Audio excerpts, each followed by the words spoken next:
This is a Fox News alert. I'm John Scott in New York. After weeks of failed attempts, lots of finger pointing and negotiating, President Biden and top congressional leaders say they have struck an agreement in principle to avoid economic disaster and raise the nation's debt ceiling. It comes just days after Treasury Secretary Janet Yellen extended the deadline to June 5th, but Americans cannot breathe a sigh of relief just yet. Congress still has to vote on the legislation, and the president then needs to sign it into law. For more on all of these late-breaking developments, let's get to our Fox News senior congressional correspondent, Chad Pergram. Chad, what do we know? Well, good evening, John. Right now, House Speaker Kevin McCarthy has been meeting with some of his top lieutenants inside the Speaker's office. He has some of the top whips there, Tom Emmer, who is the majority whip, Guy Reschenthaler, who is the chief deputy whip, also a couple of lieutenants, people who have been negotiating this, Garrett Graves, the Republican from Louisiana, also Patrick McHenry, who is the chair of the Financial Services Committee. They've been talking now for about an hour after the president and the speaker concluded their telephone conversations. That went on from about 6 o'clock, we're told, until 7:28. We're told that they have a deal in principle, but they are waiting for the details. The other nugget that we have learned here in just the past couple of moments is that there's going to be a conference call between McCarthy and the entire Republican conference. They're going to walk them through the parameters of this deal. You know, Kevin McCarthy earlier in the day had indicated that we would probably find out that there was a deal, and then the press, those of us in the press corps, would not learn the details until sometime down the road, because he wants to socialize this with his members. You might remember, and we reported this earlier on the air today, that there was a bit of a conflict, some tension between conservative members and what they were hearing allegedly about what may or may not be in this deal and what is going to be the ultimate piece of paper. Keep in mind that Kevin McCarthy also wants to get this text, the legislative text, out tonight. If he gets it out tonight late, they can probably vote in the House of Representatives. It might be late Tuesday night, because time is of the essence. He has always said that they would have a full 72 hours to review the text. Why is that important? Because if the House gets this through soon, they can get to this earlier in the Senate. John? But we don't know the details, obviously. For instance, Republicans wanted to hold the line on federal spending. I think it was 1% per year for the next, an increase of 1% per year for the next 10 years. Chad, we don't know the details, and that's where the devil lies. Yeah, this is kind of hermetically sealed right now in terms of what the information is. We've heard rumor and innuendo about what may or may not be in there. You had the president and Hakeem Jeffries, the Democratic leader, indicating that they wanted to freeze the spending at what we call the 2023 levels. We're in fiscal year 2023 right now, and so they would freeze them at that level, and then when we go to fiscal 2024, starting next year, we would still be at the current levels. The Republicans wanted to go back pre-COVID. They wanted to go back a couple of years, and keep in mind the type of money that they are freezing. This is what we call on Capitol Hill discretionary spending. Discretionary spending only deals with the annual appropriations that Congress sends out every year. It boils down to, about 30-35% of federal spending. Everything else deals with entitlements and debt service. So that's the largest portion of spending. The other thing to look for, and about half of that discretionary spending, I know this is in the weeds, but this is so important here, John, half of that discretionary spending goes toward defense.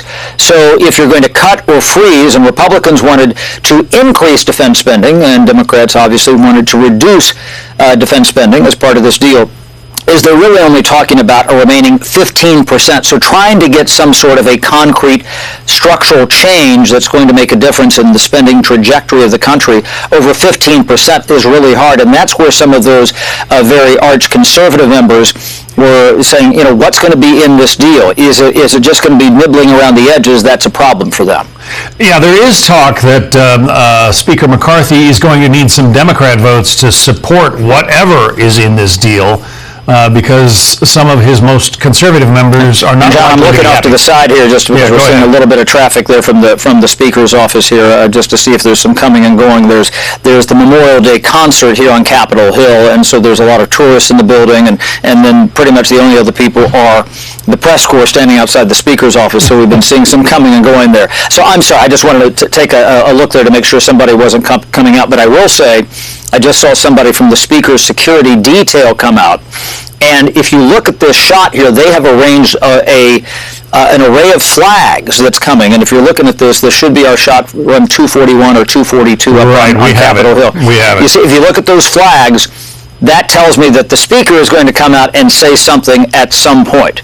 So that might be the announcement of the deal, at least what those parameters are. So we're just kind of reading the visual tea leaves here when you start to see that action in front of the speaker's office. Yeah, but as you know, because he probably said it to you, Tom Emmer, the Republican whip, came out earlier today and said you're not going to hear anything until we've told every Republican member of Congress, every member of our group. So right. The speaker, it would seem, would be a little while away from making a public statement.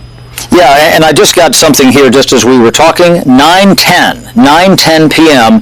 is when the Speaker of the House is going to speak. Oh, so we that are literally just came in here. So we are 21 minutes away from that point.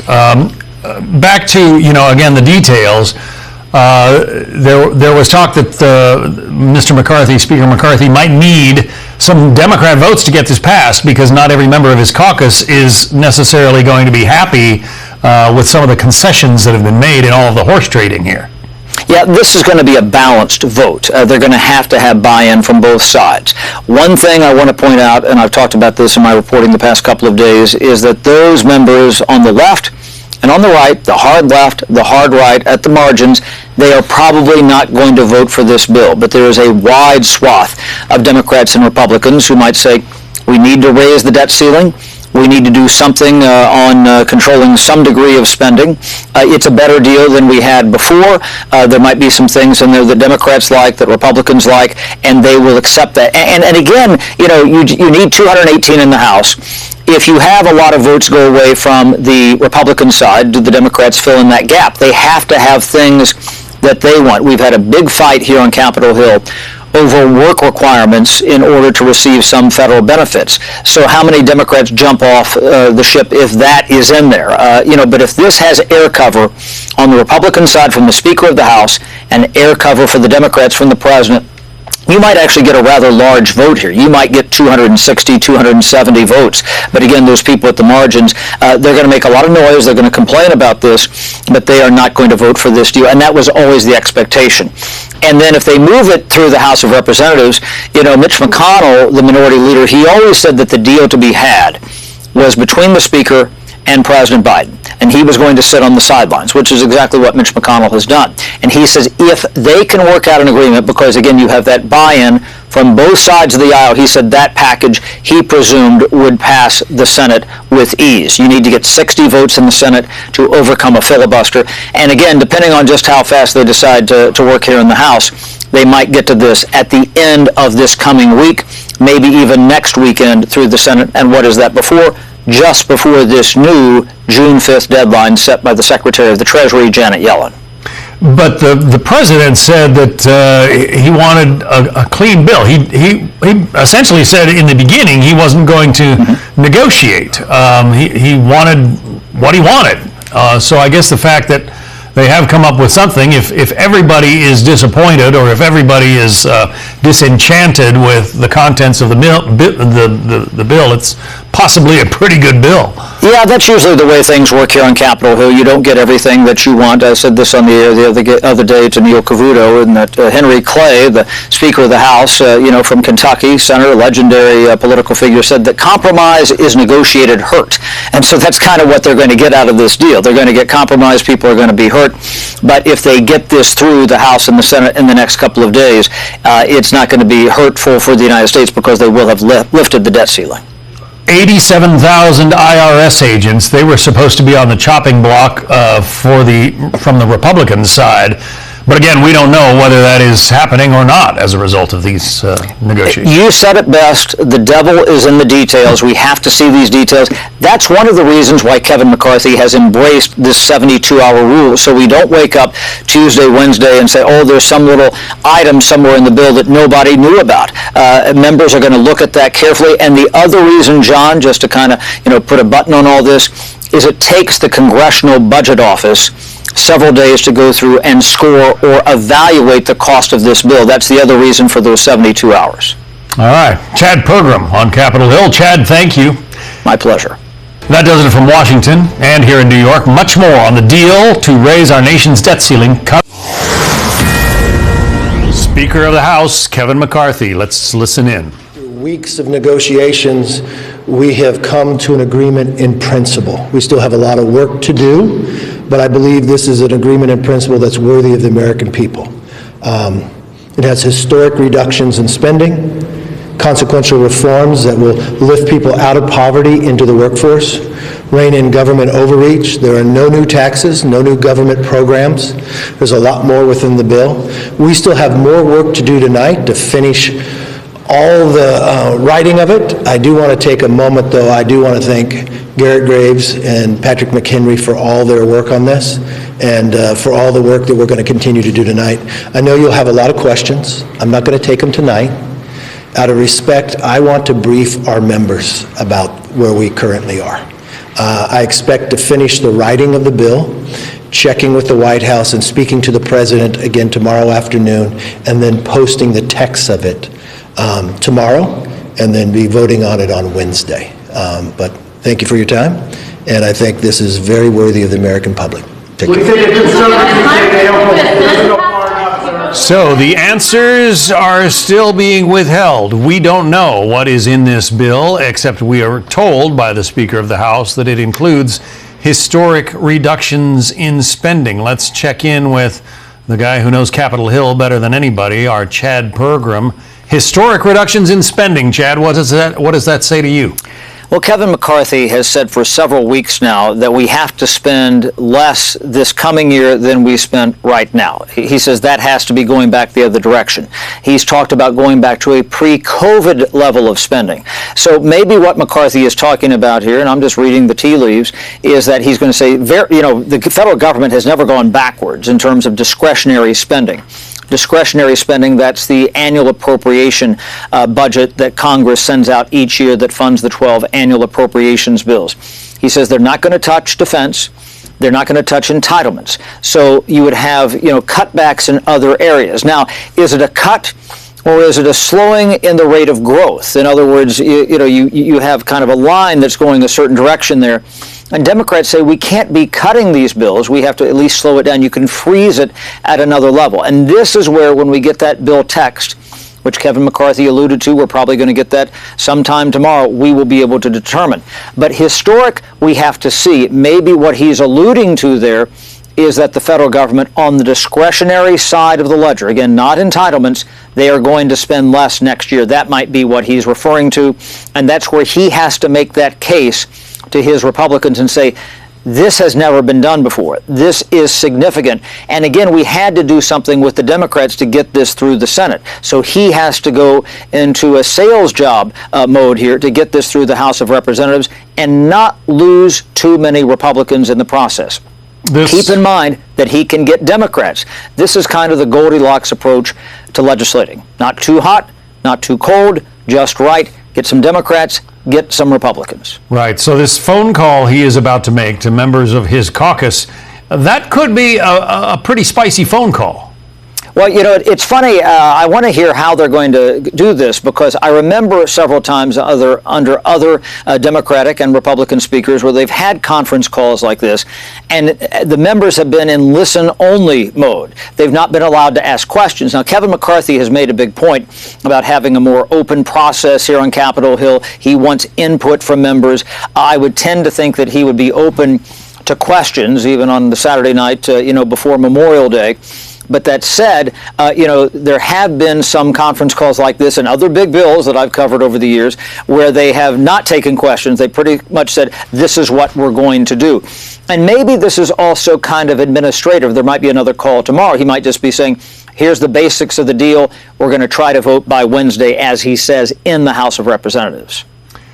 So we know that Kevin McCarthy himself was involved in the negotiations, Patrick McHenry as well. Who has negotiated? Is it those three who have basically negotiated this bill? Yeah, Garrett Graves, Patrick McHenry, those were the main ones here. You had the four corners. You had the two top leaders in both the House and the Senate meeting with the president a couple of times in the past couple of weeks, Hakeem Jeffries and Chuck Schumer. The one person who was kind of out of the mix in all this was Mitch McConnell. He has worked out debt ceiling deals before and did not want to be involved in this. He said this is a negotiation between the Speaker of the House and the President. And what Mitch McConnell has said over the past few weeks is that if they can get a deal, if those two principals can get an agreement, it will easily pass the Senate. Now, here's what to watch for. You can move pretty fast in the House of Representatives. And Kevin McCarthy, again, is going to take 3 days, the 72 hours, put this on the floor on Wednesday. And what they also have to do is get some scoring, some evaluation from the Congressional Budget Office. Then it goes to the Senate. The Senate probably takes, worst case scenario, a week, short case scenario, probably 4 or 5 days, and that's where I've been talking about the possibility of next weekend. But here's what to watch.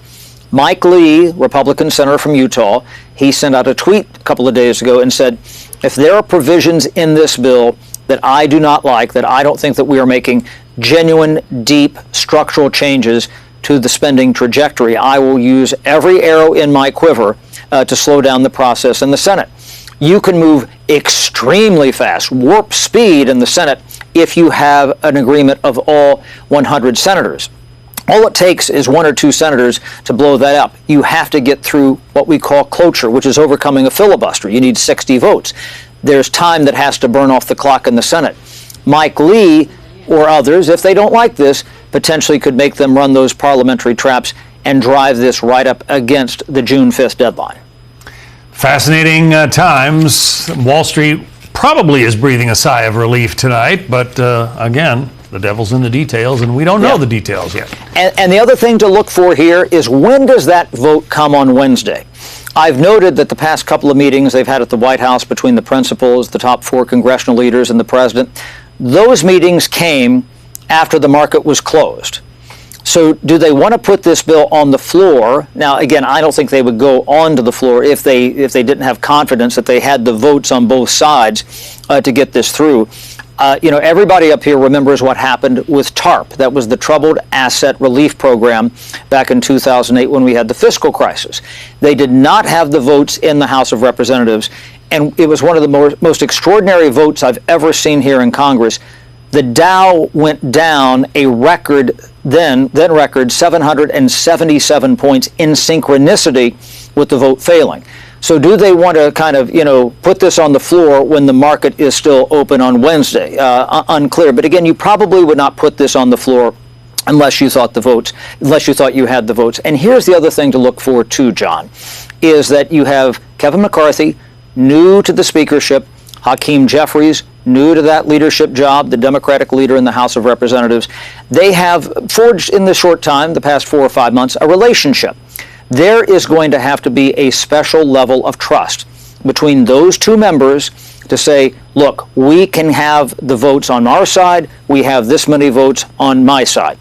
So that way they can say, all right, we can deliver the votes, we can put this on the floor. They have to have members here where they can look them in the eye and get a good vote count, a good whip count. It's very important. It's hard to do when members are away, which is where they are right now for Memorial Day. They're going to bring them back. So that's going to be key to this process. All right. Again, a lot of horse trading yet to come, but we'll see what happens on Wednesday. Chad Pergram there on Capitol Hill. Thanks very much. My pleasure. So you heard the Speaker of the House. There is an agreement in principle to avoid default and get a deal to, lift the debt ceiling. President Biden and the Speaker managed to come up with that deal sometime today, but we don't know what's in it yet. We won't for a little while yet. As soon as we do, you'll hear about it first here on Fox News Channel. I'm John Scott in New York. This is a Fox News alert. I'm Lauren Green in New York. Air raid sirens sounding and chaos erupting in Israel as a barrage of missiles rained down on southern Israel. Palestinian militant group Hamas is claiming responsibility, saying they launched 5,000 rockets at Israel early Saturday morning. The leader says it's part of a new military operation against Israel. Israel's military claiming a number of terrorists have infiltrated its territory from Gaza during the unprecedented attack. Several videos posted on social media appear to show dozens of uniformed gunmen inside the Israeli border town of Sderot. Residents across the region are being ordered to remain indoors. The early morning rocket assault reportedly lasted about 30 minutes. Right now, officials confirm a woman in her 60s was killed and more than a dozen others were injured in the rocket attacks. Israel responded by mobilizing soldiers and calling up reservists as it declares a state of war alert. Israeli officials warn that Hamas will face consequences for the attacks and has reportedly already begun striking targets in the Gaza Strip. The launches came after weeks of heightened tensions along Israel's volatile border with Gaza and heavy fighting in the Israeli-occupied West Bank. Israel has maintained a blockade over Gaza since Hamas, an Islamic militant group that opposes Israel, seized control of the territory in 2007, and the bitter enemies have fought 4 wars since then. There have also been numerous rounds of smaller fighting between Israel and Hamas and other smaller militant groups based in Gaza.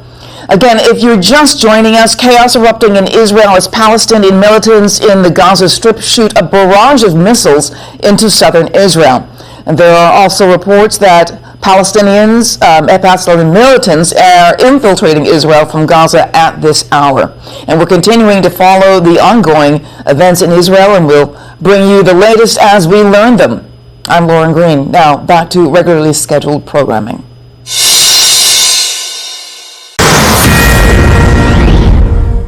This is a Fox News alert. I'm Lauren Green in New York.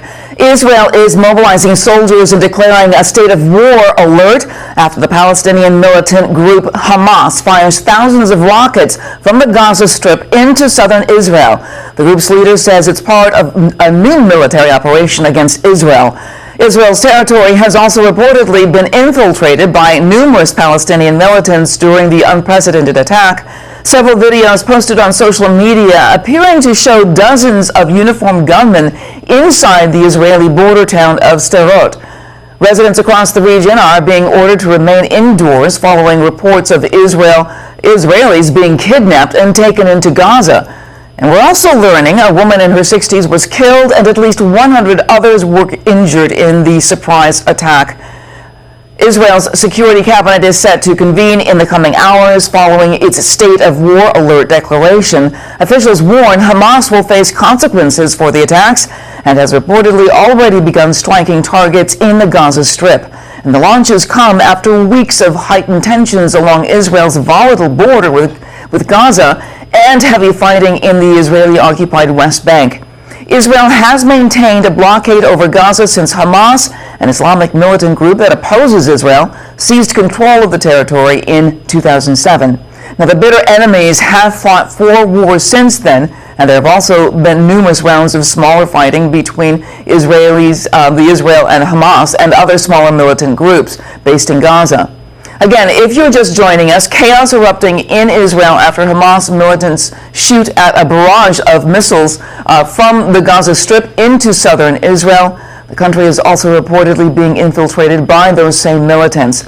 And we're continuing to follow the ongoing events in Israel, and we will bring you the latest as we learn them. I'm Lauren Green. Now back to regularly scheduled programming. This is a Fox News alert. I'm Casey Stiegel in Dallas. We are following breaking news at this hour. A holiday weekend apparently turning tragic in Baltimore, where police confirmed a mass shooting has taken place. Right now, it is not clear how many victims there are. A whole lot of details still uncertain at this hour, but we can tell you police say there were multiple fatalities and that dozens of people have been injured. This happened just a few hours ago in the Brooklyn Homes neighborhood. That is about 5 miles or so south of Baltimore's city center. Police have not said what led to the shooting. However, witnesses do tell a reporter at our Fox affiliate, Fox 45 Baltimore, that hundreds of people were actually gathered in that area for an annual celebration called Brooklyn Day. You can see from the video there is a large amount of trash that has been left all over the ground. Again, we're still waiting for police to give us more information. We're following breaking news out of Baltimore at this hour, where again dozens of people have been shot in what police are referring to a mass shooting. As of right now, we know that some of the victims have died, and we're hearing reports that multiple people are injured and that they've been sent to area hospitals. This happened just about 12:30 this morning. We are expecting to learn a lot more from a press conference that is set to begin shortly. Breaking news situation, fluid details at the moment, but again, we're following breaking news out of Baltimore, Maryland, where a mass shooting has left some people dead and others injured. I'm Casey Stiegel. We are monitoring this. Stay with Fox News Channel for more on this developing story. We now return you to your regular programming already in progress. This is a Fox News Alert. I'm Casey Stiegel in Dallas. We want to take you now to Baltimore, Maryland, where police are giving a press conference now on a mass shooting that happened there. Breaking news we've been following. Let's listen in. Located multiple victims suffering from gunshot wounds. We located one female adult deceased on the scene. 9 additional victims were transported from the location to area hospitals. Additionally, we had 20 other victims walk into hospitals throughout the region. Our detectives are currently working an extensive crime scene. The 2 deceased victims we have are both adults. We have 3 other victims who are in critical condition. Our hearts and prayers are going out to the families, sending out to the families and friends of these victims, as well as the community and our entire city.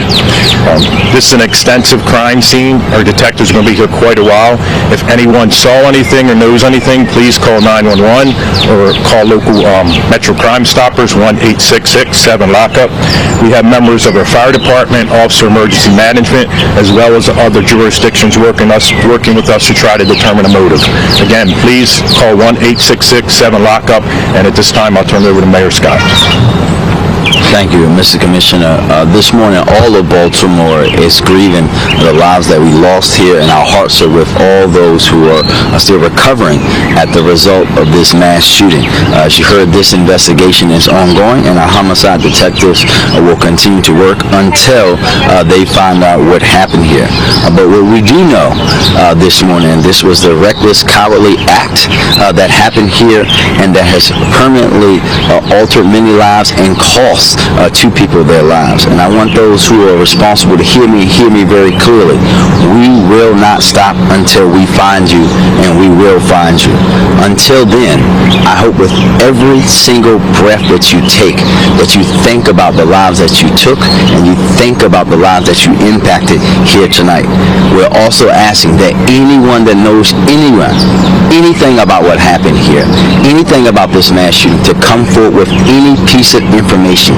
Treat this as if it were your family, and how you would want people to treat it if you were mourning, if this was your neighborhood, if this was an event in your community that this happened at. We want you to treat it that way, because that's how we have to treat each other as Baltimoreans. We are mobilizing every resource in my power to embrace this community and support this community through this unspeakable tragedy. Monsi will be conducting a coordinated neighborhood response, and every single city agency will be in Brooklyn to support this community beginning later this morning. I want to again express that this is an absolute tragedy that did not have to happen. It again highlights the impacts and the need to deal with the over-proliferation of illegal guns on our streets, and the ability for those who should not have them to get their hands on them. And also the need for accountability on each and every level when you're dealing with guns and gun violence. And again, we will not stop until we find those cowards who decided to just shoot dozens of people, causing 2 people to lose their lives. And we're going to be here until we find them, until we hold them accountable, until they are held accountable for the actions that they took, because we cannot rest until they do so. And again, our thoughts and prayers are with the entire community and our entire city. Thank you. All right, at this time, we'll take a few questions. We're going to start over this way and make our way over. 1 question per outlet. Vincent, we'll start with you at Fox 45. Commissioner, just to be clear, right now there's no suspect or suspects. We're actively reviewing video, talking to possible witnesses to try to identify suspects. Neighbors told us that there was some sort of block party going on. Do you guys have an idea of what was going on at the time that this unfolded? Yes, there was a block party happening inside, right on 800 Gretna Court. Can you give us the total number of injuries and total number of casualties, just so we have a concrete number? Sure, it's a total of 30 victims. 28 of them are non-fatal at this point. 3 are critical, and 2 have been pronounced deceased. All right, thank you, guys. Thank you.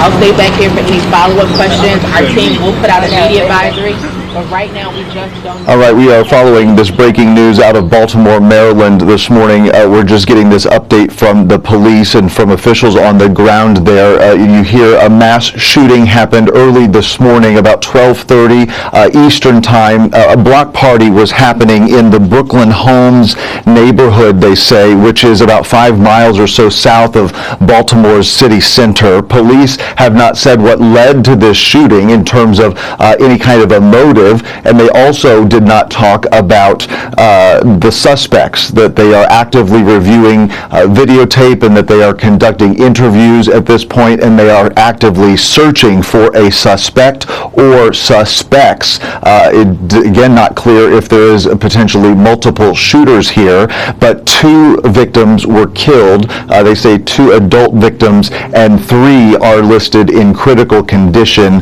30 victims total. So just a tragic situation unfolding there as we're in the middle of the holiday weekend, and no doubt lots of people all across this country are getting together, and that is what was happening there in Baltimore. A block party there in the Brooklyn Homes neighborhood south of the city center. A mass shooting happened earlier this morning around 12:30 local time. We have 2 people who have been killed and some 30 injured. So this is an active situation. They are still searching for the gunman.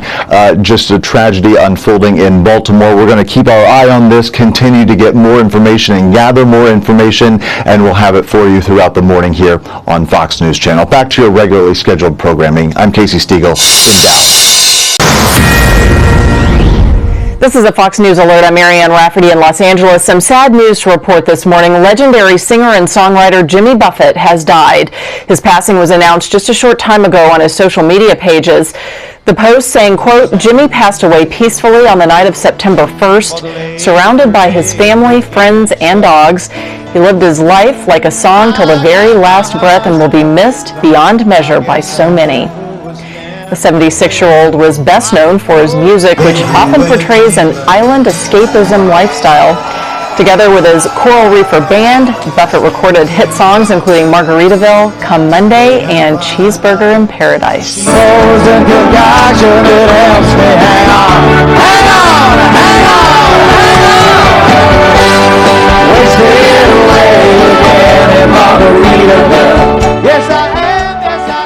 Right now, it's not clear how Buffett died. However, he has struggled with health issues, starting in 2022 when he was hospitalized and forced to cancel several shows. Then in May and June of this year, he canceled more concerts after revealing he was, quote, back in the hospital to address some issues that needed immediate attention. It was a striking admission from the road warrior, whose summer tours attracted swarms of devotees, often known as parrot heads. Again, if you're just joining us, iconic singer-songwriter Jimmy Buffett has died. He passed away peacefully last night, surrounded by family and friends. Buffett, best known for songs like Margaritaville, Cheeseburger in Paradise, and many, many more. Buffett was 76 years old. I'm Marianne Rafferty. Now back to regular programming, already in progress. And this is a Fox News Alert. I'm Ashley Strohmeyer live in New York. Devastation and destruction taking hold of Morocco. It follows a deadly 6.8 magnitude earthquake. The powerful quake struck overnight in the high Atlas Mountains just southwest of Marrakesh. The death toll across the region continues to rise this hour. Moroccan officials now confirm more than 630 people have been killed and nearly 350 others are hurt. Those numbers have more than doubled since the quake struck, and they are expected to go up. Most of the deaths reportedly happened in mountainous areas that rescue crews are struggling to get to. We're told multiple buildings have collapsed and several historic landmarks are damaged. They include Marrakesh's historic walls. They date back to the early 12th century. Locals are being urged to remain calm and exercise caution due to the risk of aftershocks. The United Nations says it is standing by to help and ready for the Moroccan government if need be, and according to the U.S. Geological Survey, this is the strongest earthquake to strike the North African country in more than 120 years. Again, if you are just now joining us, the death toll continues to rise in Morocco. That follows a powerful 6.8 magnitude earthquake. It struck overnight just south of Marrakesh, and more than 630 people are now confirmed dead. Nearly 350 of other people are hurt. Those numbers have more than doubled since the earthquake first hit, and they could rise even higher. We will, of course, continue to follow the latest on this breaking news story, and we'll update you as soon as we learn more. I'm Ashley Strohmeyer, and back to regular programming, already in progress. This is a Fox News Alert. I'm Kevin Cork in Washington. Israel's war with Palestine's Hamas militant group intensifying as Lebanon's Hezbollah militant group joins in on the action. Hezbollah claiming responsibility for firing dozens of rockets and shells at 3 Israeli positions in a disputed area Sunday morning along the country's border with Syria. Hezbollah says it was in solidarity with the, quote, Palestinian resistance. The group says Israeli positions were directly hit. Israel reportedly fired back at the Lebanese areas. It's still not clear if anyone was hurt or killed in that attack. Sheba Farms was captured by Israel from Syria during the 1967 Mideast War, but Lebanon considers it and similar areas Lebanese territory. This, of course, is all coming just one day after Hamas unleashed a barrage of rockets and a violent ground assault into Israel. In it, at least 300 civilians were killed in that attack, including at least 26 Israeli soldiers. Israeli military officials now also are confirming that at least 300 Palestinians have also been killed in the fighting, with thousands more injured. Dozens of Israelis were also reportedly taken hostage into Gaza. And as tensions continue to intensify, Israel's Prime Minister Benjamin Netanyahu is vowing retribution. He's mobilizing soldiers and declaring war against Hamas. Israeli officials say hundreds of Hamas fighters have also been killed. Again, if you're just joining us, Hezbollah claiming some credit for attacks that happened into Israel, joining with Hamas, claiming that they were in solidarity with the Palestinian resistance. Of course, as we get more information, we promise to pass it along to you. We'll continue to follow this story all night and throughout the day and throughout the weekend right here on Fox News. But now I'm Kevin Cork in Washington. Back to our regularly scheduled program. This is a Fox News Alert. I'm Marianne Rafferty in Los Angeles. A chaotic scene at Morgan State University in Baltimore earlier where gunfire erupted near activities held ahead of that school's homecoming game on Saturday. Police say multiple people were shot, and a Baltimore council member says there are 3 suspects. Police are about to hold a news conference. Looks like that's starting now. Let's go ahead and join it. David Wilson, Morgan State Police Chief Lance Hatcher, Fire Chief Jay Wallace, representatives from ATF and the FBI, Councilwoman Ramos, and community leader from Hillen Road Community, correct? Yesterday, approximately 9:25 p.m., Morgan State University police were on patrol. They heard discharge and responded to the scene, located multiple victims within seconds or minutes. Our BPD, fire, and police resources were on scene, helping the Morgan State University police handle the scene, also treat the victims. Preliminarily, at this time, we know there's a total of 5 victims, ages 18 to 22. We believe all have non-life-threatening injuries at this time. There are 4 males and 1 female. All victims are being treated and transported by first responders. As first responders heard the shots, and all appear to be gunshot wounds. At the same time, we have now learned that multiple windows shattered and made our officers believe possibly we had an active shooter. So we immediately put our emergency response for an active shooter in place. The area was cordoned off. We set up a command post. Officers basically went to the different buildings. We secured several areas. BPD, SWAT, along with members from our federal, local, and other jurisdictions came to assist us as we cleared the buildings to make sure we did not have an active shooter. We did not locate the suspect at this time. The scene remains active, and we are working alongside our many federal law enforcement partners to piece together everything that exactly happened. Right now, our thoughts and prayers are with these victims, their families, our Morgan community, and our city.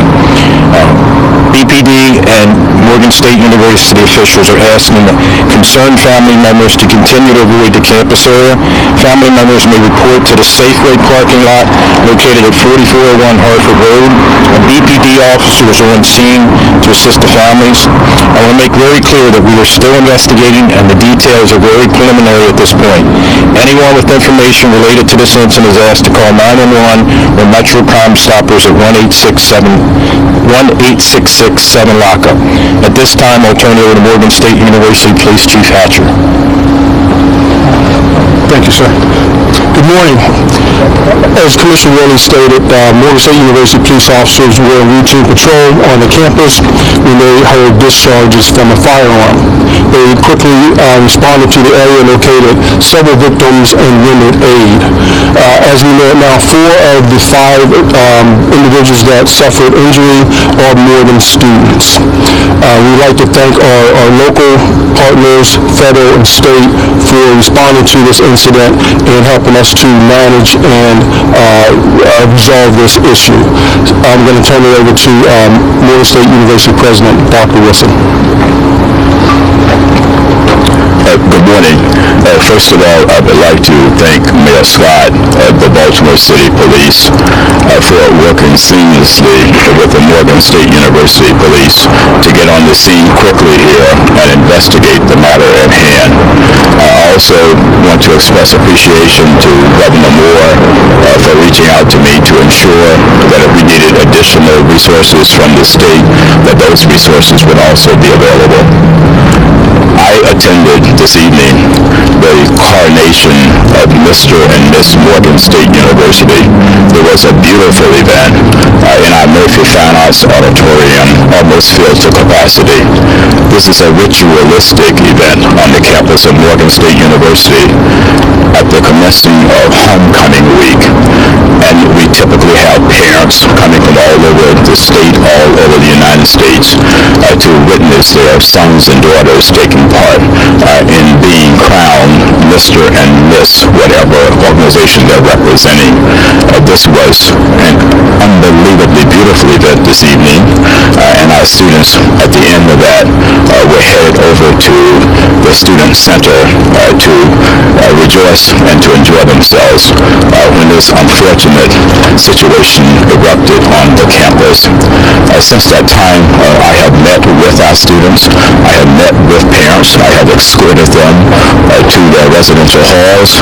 I have ensured that they will get to where they need to go for the rest of the evening.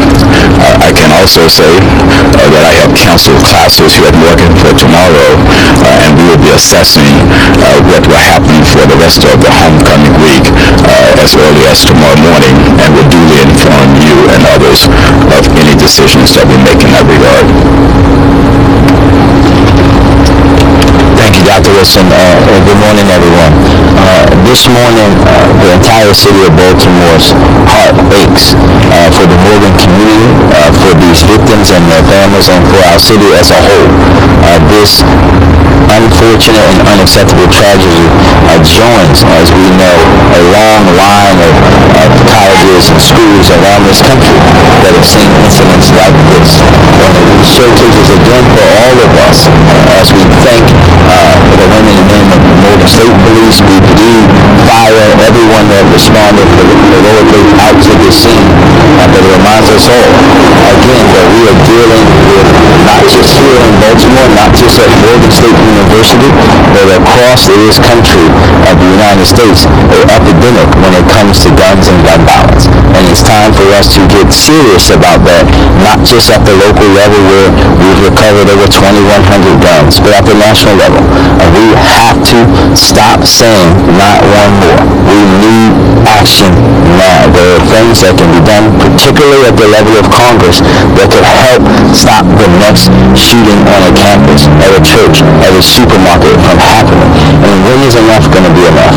When will the sanctity of American lives and the sanctity of American college students and students to get their education outweigh the sanctity of American guns? That's where my anger is tonight, because my anger is with the people that pulled that trigger, and we're going to work alongside Morgan State and everyone else to track down these people and hold them accountable.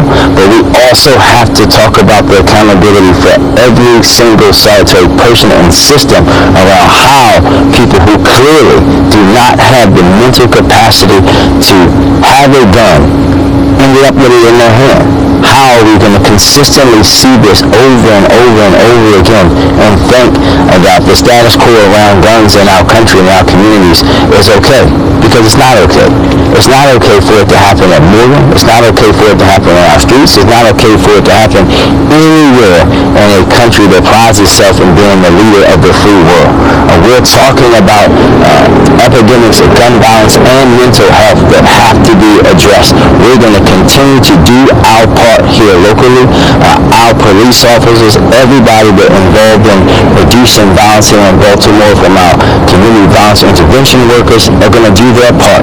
But we need to see national action, especially from Congress, because we know that we can stop these, whether we have the courage to do so. But we're going to continue to be here to support Morgan State University, as I call it, Baltimore's University, because we know we are very proud. We are Morgan proud, and we're going to be here to support this school, their community, and their families through this tragedy. But for those who decide to come on this jewel of a campus and inflict this pain and trauma on their community, we're going to find you. We won't stop. Turn yourself in, because we are not going to tolerate that happening here or anywhere else. Thank you.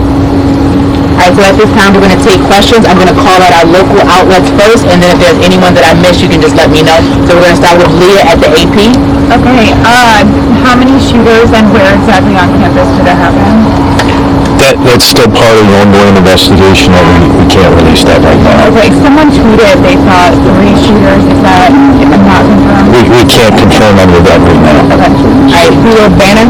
Can you confirm more than one? No. We can't confirm. Baltimore Sun? No arrests? No. So, no arrests have been made. You said you haven't located the suspect. We've seen campus sort of open back up in the last couple hours. Can you explain how you made that decision without locating the suspect to, I don't know if lifting the lockdown or lifting the shelter in place is the right phrase, but yeah, how did you decide to open campus back up? It was a decision that we all came together to make, that we didn't open the campus up until our SWAT team had cleared the building where we thought the suspect may have run, or where we thought the shot came from. They cleared every single floor twice, and after that we realized the campus was most likely safe, and we opened it back up because the shooter was nowhere around that we could find. And that was Thursday, Marshall Hall. WJZ? Over here. Where exactly did the shooting take place? Was it inside the building? Was it outside the building? It was outside. Thank you. All right, WBAL? This is for the university. We're just wondering about the notification system. We've heard a lot from parents and kids who have been leaving, students, They're saying it took a while to get notified about this. Can you share how long it took so we can find out what are the facts behind that? Yes. We received a call at approximately 9:27, I believe, and the first alert went out at 9:30. There were approximately 4 additional alerts that went out subsequent to the first alert. All right, Channel 2. University President. You were just listening to a press conference with fresh information about a shooting that occurred at Morgan State University on Tuesday evening. They just announced that there were 5 victims and that the gunfire happened outside of a dorm building. Currently, no suspect is in custody. They are still searching for a suspect and asking for the public's help, any help that can help them find the person responsible. Also, classes canceled tomorrow at Morgan State, just announced.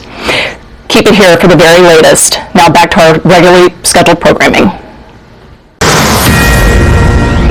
This is a Fox News Alert. I'm Ashley Strohmeyer live in New York. Betrayal and a stab in the back. That's how Russian President Vladimir Putin is describing the armed rebellion against his country by the private militia group known as the Wagner Group. His speech comes just hours after that group's forces claimed to take over the far west Russian city of Rostov-on without much resistance.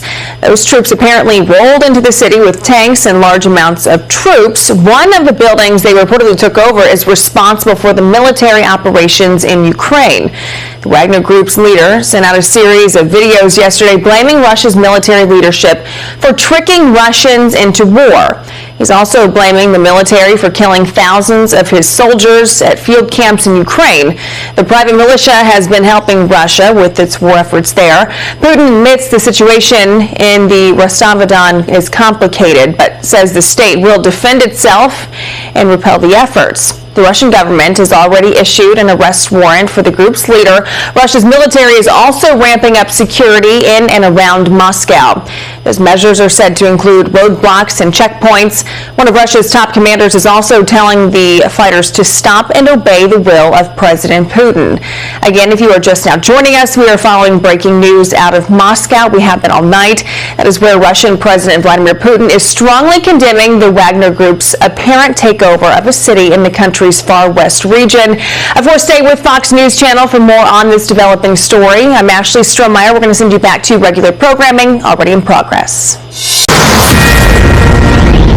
This is a Fox News Alert. I'm Brian Yennis in New York. You're looking now at video from Louisville, Kentucky, where police say a gunman fired into a crowded park, shooting at least 6 people, though they cannot confirm if there was more than one gunman at this time.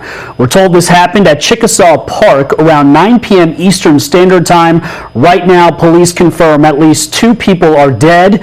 4 others were taken to the hospital. One of those victims is said to be in critical condition. Hundreds of people were reportedly in the park at the time of the shooting. Police say no witnesses have come forward yet, and they're now asking for the gunmen to turn themselves in. This is what the city's mayor said during a press conference just minutes ago. This is not our city. This is not who we are. This is not who we want to be.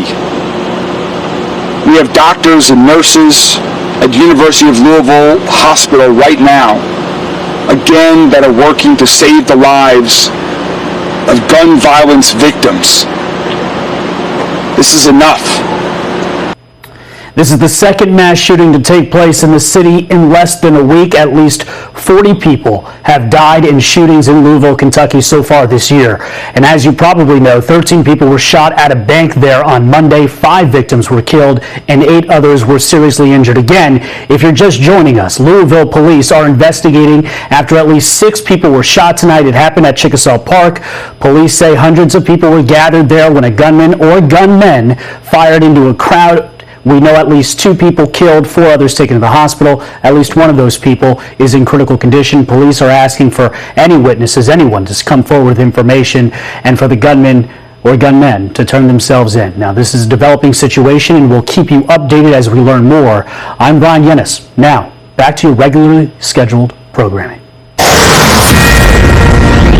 This is a Fox News Alert. I'm Brian Yennis in New York. You're looking at video from Louisville, Kentucky, where police say the gunman or gunmen fired into a crowded park, shooting at least 6 people. We're told this happened at Chickasaw Park around 9 p.m. Eastern Time.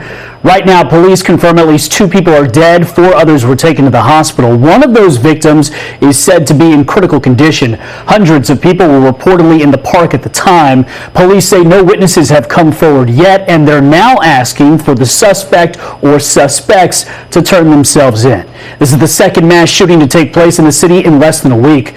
5 people were killed and 8 others were seriously injured in that shooting on Monday.